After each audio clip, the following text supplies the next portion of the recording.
오늘 우리에게 주시는 하나님의 말씀은 히브리서 11장 35절부터 40절까지 말씀입니다. 제가 봉독하겠습니다. 여자들은 자기의 죽은 자들을 부활로 받아들이기도 하며 또 어떤 이들은 더 좋은 부활을 얻고자 하여 심한 고문을 받되 구차히 풀려나기를 원하지 아니하였으며 또 어떤 이들은 조롱과 채찍질 뿐 아니라 결박과 옥에 갇히는 시련도 받았으며 돌로 치는 것과 톱으로 켜는 것과 시험과 칼로 죽임을 당하고 양과 염소의 가죽을 입고 유리하여 궁핍과 환난과 학대를 받았으니 이런 사람은 세상이 감당하지 못하느니라. 그들이 광야와 산과 동굴과 토굴에 유리하였느니라. 이 사람들은 다 믿음으로 말미암아 증거를 받았으나 약속된 것을 받지 못하였으니 이는 하나님이 우리를 위하여 더 좋은 것을 예비하였은즉 우리가 아니면 그들로 온전함을 이루지 못하게 하려 하심이라. 아멘. 제가 며칠 전 유튜브 동영상을 이제 찾다가 예수쟁이들은 왜 죽을 때도 웃으며 죽을까라는 이 썸네일로 올라온 그 글귀를 읽었어요. 이게 좀 시간 나면 한번 봐야지 하고는 그냥 지나쳤는데 나중에 그걸 제대로 찾을 수가 없어서 여러분들에게 그 내용은 소개해드리지 못합니다. 이 한국에서 예수쟁이라고 하면 예수쟁이를 예수 믿는 사람을 낮춰 부르는 말입니다. 좀 비웃는 조롱하는 듯한 말이기도 합니다. 그러나 최근에는 나는 예수쟁이다라는 말을 아주 자랑스럽게 하는 사람들이 있어요. 이런 사람들은 남들이 나를 예수쟁이라고 비난하더라도 나는 믿는 사람으로 인정받는 것이 자랑스럽다. 이렇게 자기 자신을 자부하는 사람들이라고 생각이 됩니다. 예수 믿는다고 비난한다면 나는 그 비난 괜찮다. 그런 분들의 그 마음 자세가 참 좋다고 생각합니다. 다만 비난받는 짓을 하기 때문에 예수쟁이들은 다 저래 하는 그런 비난을 받는다면 우리들은 그런 것을 좀 조심해야 될 것입니다. 참으로 믿음이 좋고 주님을 위해서 믿음으로 사는 것이 최우선이기 때문에 그 사람을 보고 저 사람은 예수쟁이다. 그렇게 한다면 그런 비난은 얼마든지 좋은 거예요. 그러나 교회를 위해서 일한다고 하면서 또 교회를 위해서 봉사한다고 하면서 다른 사람의 인격을 너무 무시한다거나 또 예수님을 내세워 다른 사람에게 경제적으로 피해를 입힌다거나 속여서 남의 재산을 가볍게 여기는 그런 행위들을 비난받을 짓을 하기 때문에 예수쟁이라는 말을 듣는다면 그것은 사기꾼입니다. 주의해야 합니다. 믿음으로 승리했던 믿음의 선진들 중에 박해를 받으면서도 믿음의 정상에 우뚝 섰던 사람들, 오늘은 이분들에 대해서 소개하고 있습니다. 많은 선교사님들이 선교지에서 예수님을 전하다가 목숨을 바친 경우가 많고요.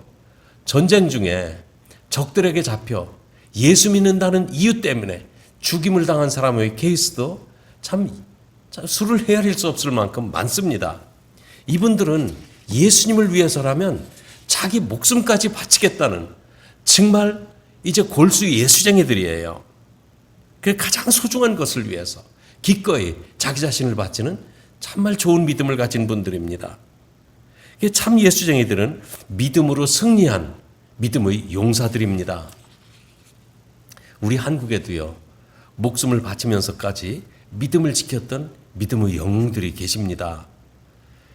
참 죽임을 당하기까지 고문을 받고 결국 사형을 받기까지 끝까지 예수님을 부인하지 않았던 주기철 목사님 같은 분들, 또 자기 아들을 둘이나 죽였던 인민군, 그 사람이 재판에 넘겨져 이제 사형을 받게 되었을 때 자기의 양아들로 삼아줘서 그 목숨을 구해준 손양원 목사님 같은 분들, 또 천국을 전하다가 인민군들에게 붙잡혀서 막 수염까지 뜯겨가며 이 정신없는 노인네 잊지도 않은 천국을 이야기해서 백성들의 마음을 혼란스럽게 한다고 그같이 핍박을 받으면서까지 내 속이라도 열어 천국을 보여주고 싶다고 말했던 이 이성복 목사님 같은 분들, 참 이런 분들은 고난 중에도 아름답게 핀 믿음의 꽃입니다.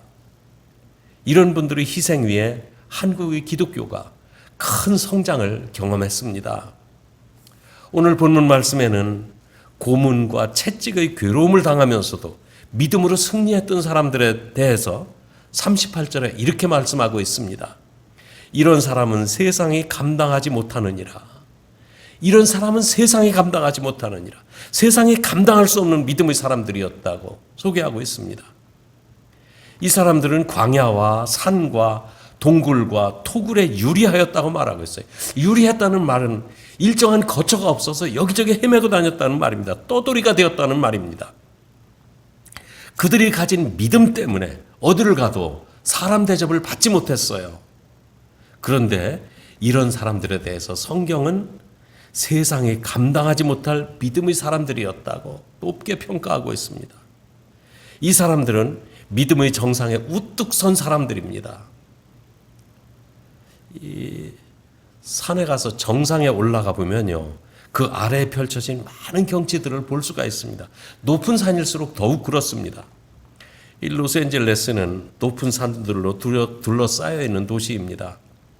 제가 거기에서 목회할 때 좀 마음이 답답하면 저희 집에서 한 2시간가량 떨어져 있는 기도원에 드라이브에서 다녀오곤 했습니다.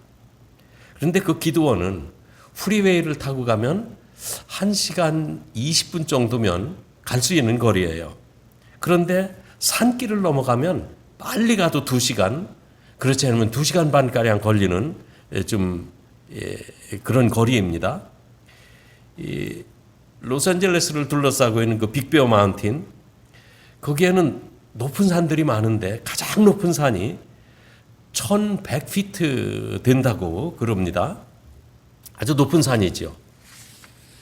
그런데 그 길을 엔젤스 크레스트 내셔널 포레스트, 그 지역을 넘어가는 길에 그 씨 레벨 8,900피트까지 표시되어 있는 길이 있어요. 그러니까 가장 높은 그 언덕을 넘어갈 때 길의 높이가 8,900피트까지 높게 나 있는 겁니다.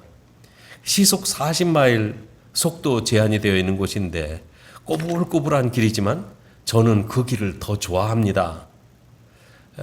다니는 차도 별로 없고 그래서 어떤 때는 좀 무섭기도 해요. 해가 진 후에는 그런 길은 다니지 않는 것이 좋습니다. 그런데 제가 그 길을 좋아하는 이유는 그 길에 곳곳에서 만날 수 있는 비스타 포인트에 차를 세우고 주변의 경관을 둘러볼 수가 있어요. 그곳에서 보면 저 멀리 팜데일의 넓은 벌판이 보입니다. 더 멀리에는 에드워드 공군기지도 볼 수 있는데, 에드워드 공군기지는 모래가 런웨이, 모래로 되어 있는 활주로가 있는 참 특이한 공군기지예요. 모래가 얼마나 단단하게 다져져 있는지 거기에 디스커버리호가 거기서 착륙하기도 했었습니다. 한없이 긴 활주로죠.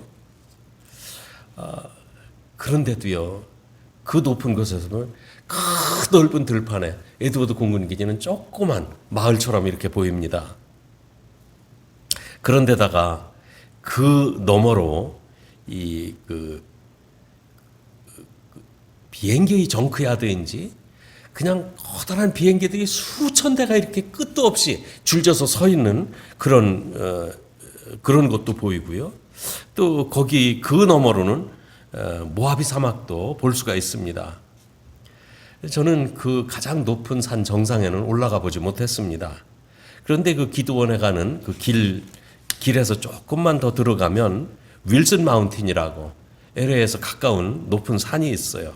거기에 보면 천문대가 있는데 천문대 안에는 들어가 보지 못했지만 천문대 주변에 이렇게 전망대가 있습니다. 그곳에서 LA를 내려다볼 수 있었습니다. 참으로 올라가 보지 않고는 볼 수 없는 그 로스앤젤레스의 넓고 넓은 평원, 끝없이 펼쳐져 있는 도시가 연속되어 있는 곳, 그리고 리버사이드를 비롯해서 인랜드 지역, 그 넓게 펼쳐진 멋진 광경을 내려다볼 수 있어요.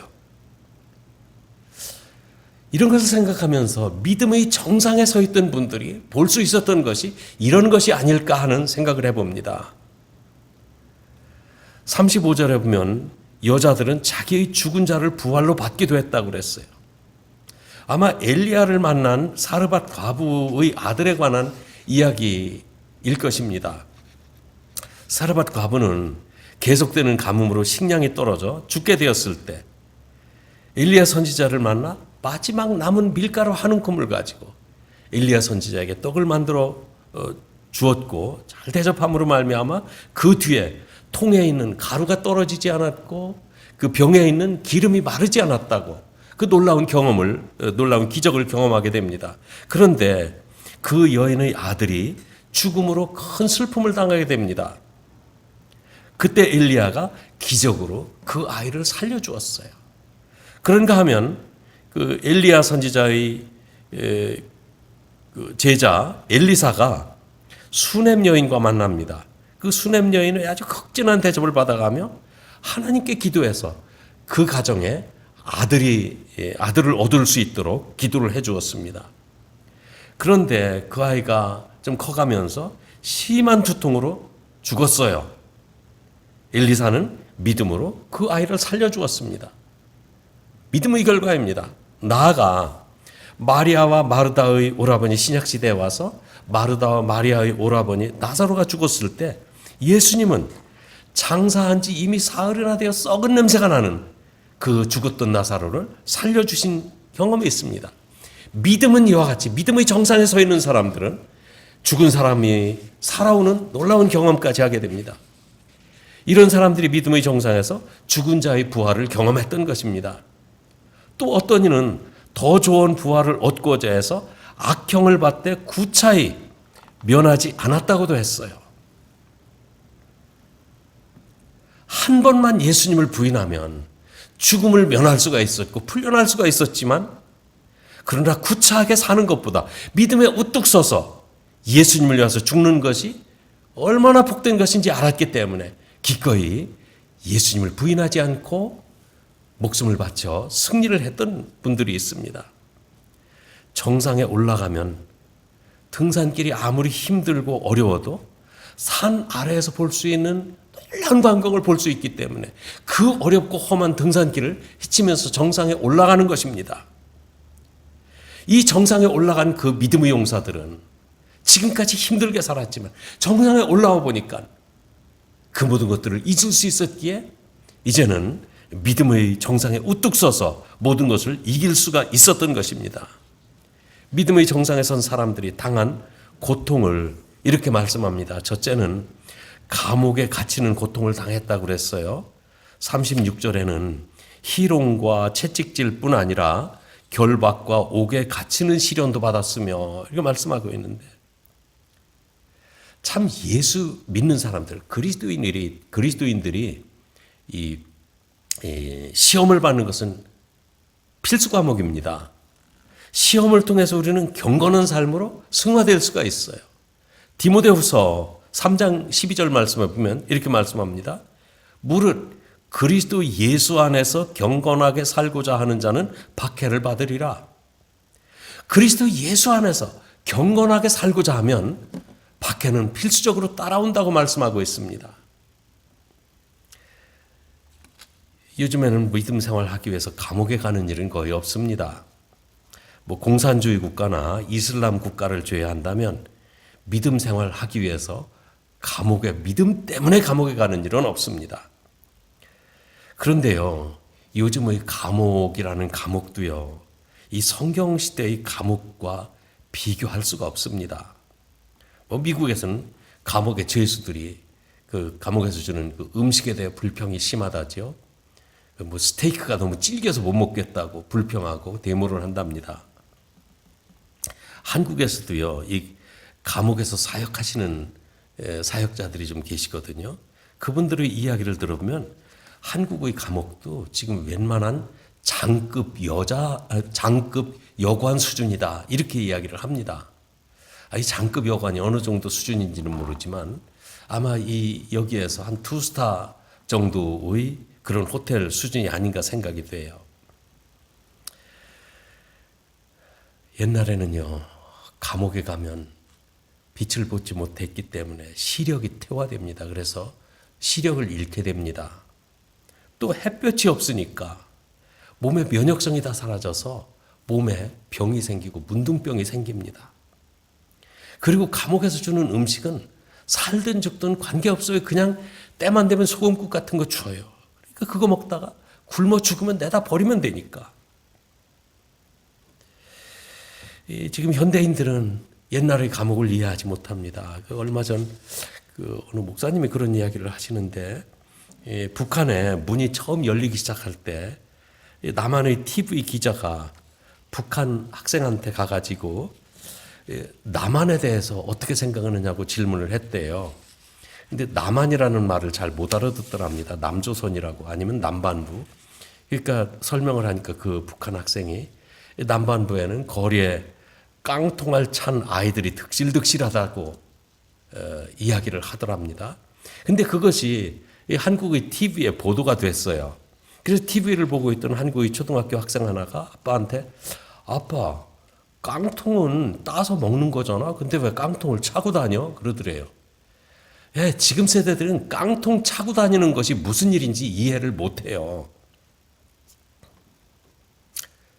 그런 것을 본 적이 없기 때문에 그렇습니다. 현대인들은 옛날의 감옥 생활을 이해하지 못합니다. 옛날의 감옥 생활은 그건 인간 이하의 대우를 받으면서 짐승만도 못한 대우를 받으면서 감옥 생활을 했어요. 제가 구글에서 medieval torture equipment를 찾아서 사진만 보았어요. 근데 사진도 눈을 뜨고 볼 수가 없어요. 왜냐하면 그 고문 기구들이 너무나 소름이 돋을 정도로 끔찍한 기구들이었기 때문에 보기가 힘들었어요. 그런데 그 일을 당하는 사람은 얼마나 괴로웠을까요? 참으로 무서운 고문을 당하면서도 예수님을 부인하지 않았습니다. 하나님을 믿는 것이 너무나 귀하기 때문에 인간 이하의 대우를 받아도 그것을 기쁘게 받아들이는 믿음, 이 믿음이 정상에 우뚝 선 믿음입니다.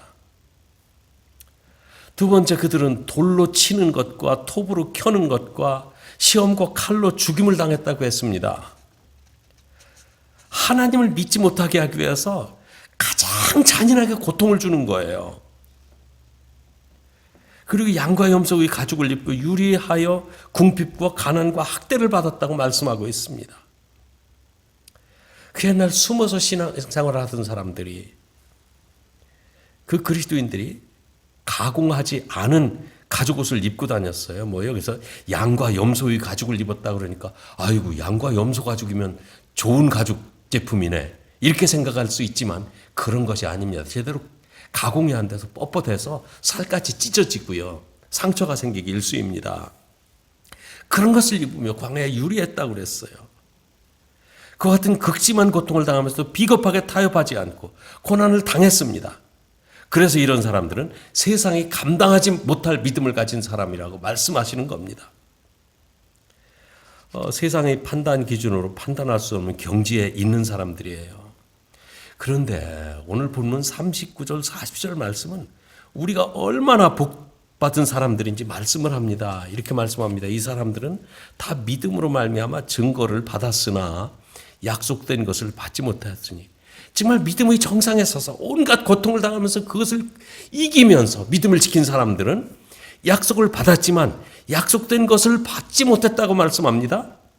그럼 40절에 이는 하나님이 우리를 위하여, 누구를 위하여? 우리를 위하여 더 좋은 것을 예비하셨은즉 우리가 아니면 그들로 온전함을 이루지 못하게 하려 하심이라. 우리라는 건 물론 히브리서가 쓰여졌던 그 1세기 말의 성도들 말하지만 그 후에 살아가고 있는 우리들까지 모두 포함이 됩니다.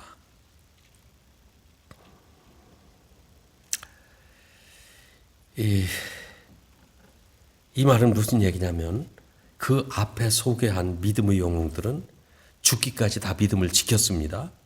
그토록 어렵게 믿음을 지킬 수 있었던 힘은 하나님의 약속만 바라보았기 때문에 그래요. 하나님의 약속만 바라보고도 믿음을 지킬 수 있었습니다. 그러나 그분들은 하나님이 약속하신 약속의 실체를 보지 못했던 거예요. 히브리서 10장 1절 말씀에는 율법은 장차 오는 좋은 일의 그림자라고 했습니다. 율법은 장차 오는 일의 그림자다. 하나님이 약속하신 것이 우리들에게 실제로 오기까지 그 그림자만 보여주셨는데 그 그림자를 보고 실체를 바라보면서 실체를 기다리면서 믿음으로 견뎠다는 말이죠. 율법은 그림자다 그랬는데 율법의 규정은 제사의 제도에 대한 규정입니다. 그리고 그 제사 제도는 앞으로 오게 될 실체에 대한 그림자였다고 말씀하시는 거예요. 믿음으로 승리한 구약시대의 성도들은 그림자만 보고도 생명을 아끼지 않을 만큼 믿음을 굳건하게 지켰어요. 그래서 40절 말씀에 보면 이 그림자는 우리 때에 와서 완성되었다고 말씀하고 있습니다. 우리는 지금까지 히브리서를 좀 찬찬히 살펴보면서 10장까지 구약 율법이 말씀하는 제사제도에 대해 좀 더 구체적으로 살펴보았습니다. 제사제도로 보여주신 이 대제사장, 제물로 드린 어린 양, 제사 드리는 성전, 이런 그림자들의 실체는 곧 우리 주 예수님이셨어요. 보십시오. 예수님 자신이 성전이십니다. 예수님이 장차 오는 일의 대제사장이십니다. 뿐만 아니라 예수님이 제물로 드려진 어린 양이십니다. 하나님은 구약시대의 성도들에게 하나님이 기름 부으신 구원자를 보내주시겠다고 약속하셨습니다. 이 약속을 믿게 하시려고 약속의 그림자를 미리 보여주셨는데 그 그림자가 구약시대의 제사제도였던 것입니다. 그 제사는 알고 보니 예수님의 십자가 희생으로 말미암는 구원이었어요. 구약시대의 사람들은 이 약속만 믿고도 목숨을 바치기까지 하면서 믿음을 지킬 수 있었습니다. 우리는 약속의 실체이신 예수님이 오신 후에 살고 있습니다. 우리는 예수님께서 친히 십자가에서 죽으심으로 구원을 베푸신 그 구원을 받은 사람들입니다. 구약시대의 성도들에게 하신 약속을 우리에게서 완성하셨던 것입니다. 우리 주님은 십자가에서 우리의 구원을 확정하셨어요. 십자가에서 죽으신 예수님은 사흘 만에 다시 살아나셔서 모든 믿는 자들에게 영원한 생명을 주셨습니다. 그리고 하늘에 오르신 예수님이 언젠가 다시 오실 때 이 구원은 완성될 것입니다. 그때가 되면 구원의 축복이 무엇인지, 천국의 기쁨이 무엇인지 우리는 확실하게 경험할 것입니다. 누구든지 믿음으로 이 약속을 믿는 사람에게 주님께서는 찾아오십니다. 사랑의 약속이라는 단편 소설이 있습니다. 이 남자 주인공 블랜포드 중위는 공군 조종사였어요.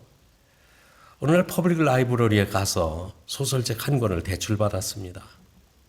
근데 그 책을 읽다 보니 밑줄 그은 곳이 있는데 밑줄 그은 곳마다 자기와 공감하는 부분이 많이 있었어요. 그래서 이 먼저 받았던 사람들의 명단을 확인해서 이제 그 한 여자의 이름을 알아냈습니다. 그리고 그 내용들에 대해 편지를 보내기 시작했어요. 두 사람은 그 소설에서 공감했던 부분을 편지로 나누기 시작했지만 얼마 되지 않아 전쟁이 시작되었고 공군 조종사는 전쟁에 나가게 됩니다. 이 전쟁에서 죽을 고비를 여러 번 넘겼지만 다행히 무사하게 그 공군 종인은 전쟁을 마치고 돌아오게 되었어요. 그리고 그 뒤에도 편지를 주고받으면서 두 사람 사이에 사랑이 싹트기 시작합니다. 마침내 뉴욕의 그랜드 센트럴 스테이션 시계탑 앞에서 만나기로 약속을 했어요. 내 얼굴을 모르기 때문에 그 여자가 이 가슴에 자주색 장미꽃을 꽂고 나오기로 약속을 했습니다. 이제 그날이 되어 시계탑 앞에 가서 기다리다 보니 벌써 약속한 시간이 다 되었습니다. 설레는 마음으로 살펴보니 저쪽에서 아주 늘씬하고 어여쁜 여자 하나가 이제 경쾌한 걸음으로 자기에게 다가옵니다. 아, 저 여자겠구나. 그런데 보니 가슴에 장미꽃이 없습니다. 그리고는 눈을 돌려보니까 그 여자 조금 뒤에 오는 이제 어떤 노인 여자가 있었는데 그 노파의 가슴에 자주색 장미꽃이 꽂혀 있는 겁니다. 아, 실망이 됩니다. 아, 지금 지나가는 저 여자였으면 좋았겠다. 그런데 어떡합니까? 약속이 있으니까. 그 노인을 향해서 앞으로가 정중하게 인사를 하고 자기가 블랜포드 중이라고 자기를 소개합니다. 그런데 이 노파는 도대체 그게 무슨 얘기인지 좀 어리둥절해해요. 그래서 지금까지 책을 통해서 나누었던 편지 이야기, 오늘 여기서 장미꽃을 꽂고 만나기로 했던 이야기를 합니다.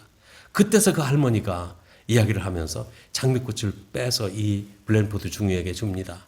그러면서 조금 전에 지나간 그 젊은 여자가 자기한테 이 장미꽃을 주면서 누군가가 장미꽃을 보고 자기한테 와서 인사를 하거든 장미꽃을 가지고 그 길 건너편에 있는 식당으로 찾아오라고 거기에서 기다리고 있다고 얘기해 달라고 했다는 거예요. 그러면서 장미꽃을 빼서 줍니다.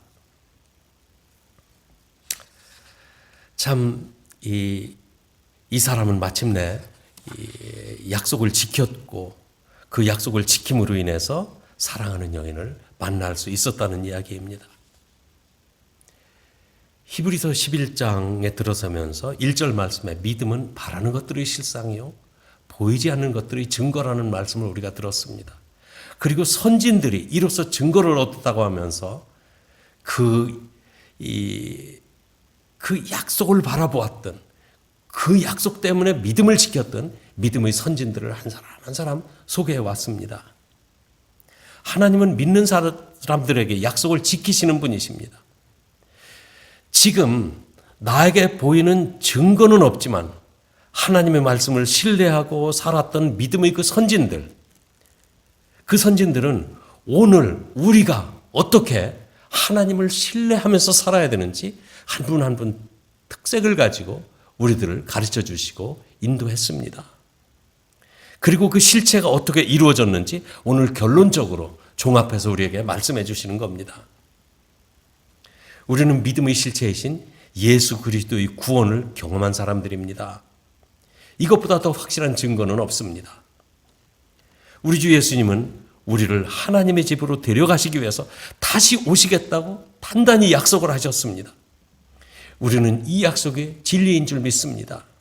언젠가 우리 주님께서 우리에게 오셔서 우리를 위하여 예비하신 곳으로 우리를 인도해 가실 것입니다. 이 믿음이 확실하기 때문에 우리는 오늘 당하는 모든 일들을 감당하며 이 믿음을 지킬 수 있는 것입니다. 어려움이 있어도 낙심하거나 쓰러질 수 없는 이유는 이 믿음이 너무나 선명하기 때문입니다.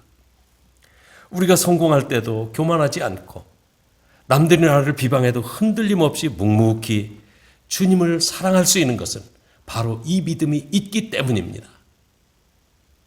여러분, 우리 모두 저나 여러분이 믿음의 정상에 우뚝 서서 믿음으로 승리했던 믿음의 용사들처럼 우리들도 그 대열에 참여하는 사람들이 모두 되기를 주님의 이름으로 축복합니다. 기도하겠습니다. 은혜가 풍성하신 거룩하신 하나님, 참 믿음으로 살았던 사람들, 세상이 감당할 수 없는 믿음을 가졌다고 주님께서 말씀하셨습니다. 주여, 그분들의 믿음을 하나하나 우리들도 살펴보게 하시면서 우리들에게 약속하신 약속을 바라보게 하시는 하나님, 주님 다시 오시마 약속하신 그 약속을 바라보며 우리들도 믿음에 우뚝 서게 하여 주시옵소서. 우리들도 세상의 어떤 변화나 세상의 어떤 괴로움, 이 믿음을 해치지 않도록 우리도 믿음의 정상에 우뚝 서서 믿음의 선진들처럼 이기며 살아가는 믿음의 용사가 되도록 축복해 주시옵소서. 예수님의 이름으로 기도합니다. 아멘.